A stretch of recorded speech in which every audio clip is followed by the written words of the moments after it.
Lockdown, curfew और corona काल के दौरान जिस तरह से अपराध बढ़े हैं, उसी तरह से पुलिस भी ज़्यादा सक्रिय हुई है। आर्थिक तंगी के दौर में सबसे अधिक साइबर क्राइम के मामले थानों में दर्ज होने लगे हैं, लेकिन कई थानों से ऑनलाइन ठगी के शिकार हुए लोगों को उल्टे पैर लौटा दिया जाता है, क्योंकि पुलिस कर्मियों के लिए महज 5 या 10 हज़ार रुपये की ठगी से महत्वपूर्ण अन्य मामले माने जाते होंगे। और शायद इसी वजह से पुलिस ऑनलाइन ठगी के शिकार हुए पीड़ितों को साइबर एक्सपर्ट्स के पास जाने की सलाह दे देती है। लेकिन सवीना थाना पुलिस के जवानों ने पिछले 10 से 15 दिनों में करीब 6 से 7 मामलों का पटाक्षेप करते हुए पीड़ितों को 94,000 रुपये की राशि लौटाई है। जी हां, सवीना थाना अधिकारी रविंद्र चारण के निर्देशों के बाद हेड कांस्टेबल सुनील बिश्नोई और कांस्टेबल राजकुमार जाखड़ ने 6 से 7 मामलों में अनुसंधान करते हुए ऑनलाइन ठगी के शिकार हुए पीड़ितों को उनकी राशि पुनः लौटाई है। शायद यह ऐसा पहला मामला हो सकता है जिसमें किसी थाने ने साइबर क्राइम के मामलों में सक्रियता दिखाते हुए कुछ ही दिनों में अलग अलग तरह की ठगी का पर्दाफाश किया और पीड़ितों को न्याय दिलाया है। आपको बता दें कि लॉकडाउन के बाद से जब पूरा देश आर्थिक तंगी के दौर से गुजर रहा था, तब अपराधों की श्रेणी में ऑनलाइन ठगी के मामले सबसे ज़्यादा बढ़े हैं। हेड कांस्टेबल सुनील बिश्नोई ने बताया कि सवीना थाने में एक महीने में करीब 40 से 50 मामले ऑनलाइन ठगी के आने लगे हैं और थानाधिकारी रविंद्र चारण के निर्देशों के बाद सवीना थाना पुलिस भी ऑनलाइन ठगी के शिकार हुए लोगों को जल्द से जल्द उनका पैसा लौटाने का प्रयास कर रही है। श्री बिश्नोई ने बताया कि ऑनलाइन ठगी में ज़्यादातर लोग फर्जी सेल्समैन बनकर कॉल करते हैं और आम जनता को अपना शिकार बना लेते हैं। वहीं कई मामलों में फर्जी मिलिट्री मैन बनकर भी लोगों को ठगा जा रहा है। ऐसे में शहरवासियों को भी सजग रहने की आवश्यकता है, क्योंकि यह ठग बहुत शातिर होते हैं और यह ठग अधिकतर आउट ऑफ स्टेट वारदात को अंजाम देते हैं, ताकि पुलिस आसानी से इन लोगों तक नहीं पहुंच सके।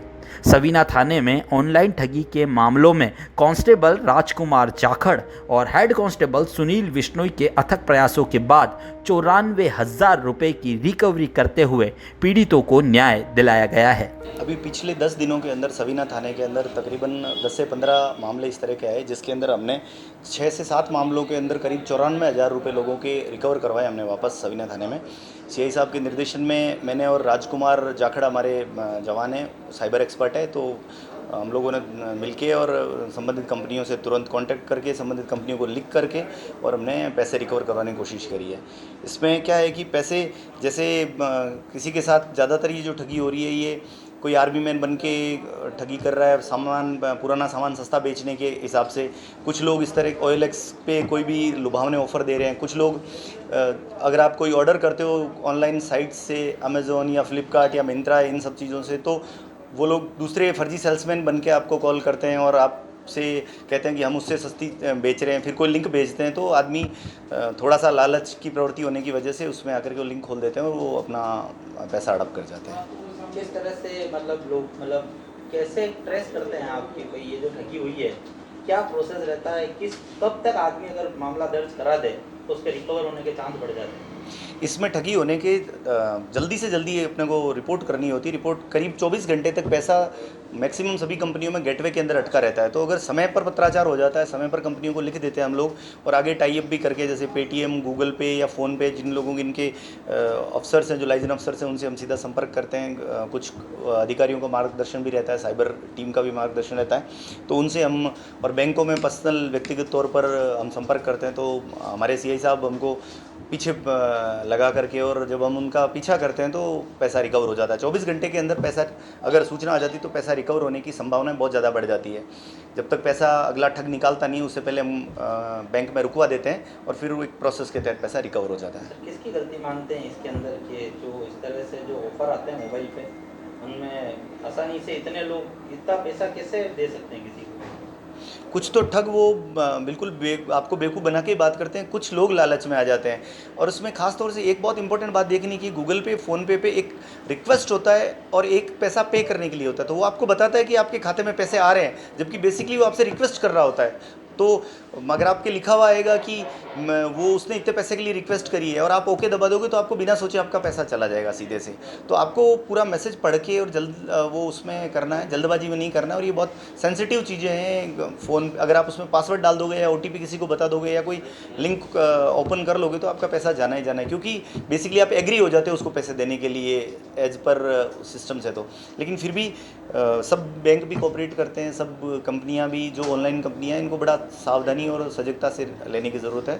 सर पैसा तो आपने रिकवर करवा दिया जिस तरह से लोगों का, क्या ये ठग पकड़ में आए, क्या वो पकड़ में क्यों नहीं आ पाता? एक्चुअली इसमें मोटिव बात ये है कि ये अपने स्टेट से बाहर वारदात करते हैं ये लोग, और फर्जी नामों से सिम भी लेते हैं, और वो किसी उस सिम से हम पूरा उसका डेटा लेने की कोशिश करते हैं। वो सिम से सिर्फ जिन लोगों से हम संपर्क करते हैं वो सारे लोग ठगी के शिकार ही होते हैं। तो वो लोग भी कुछ बदमाशी करते हैं, ठग भी पकड़ में आते ही, जैसे आप लोग पढ़ते रहते हैं, कई जगह आए भी हैं।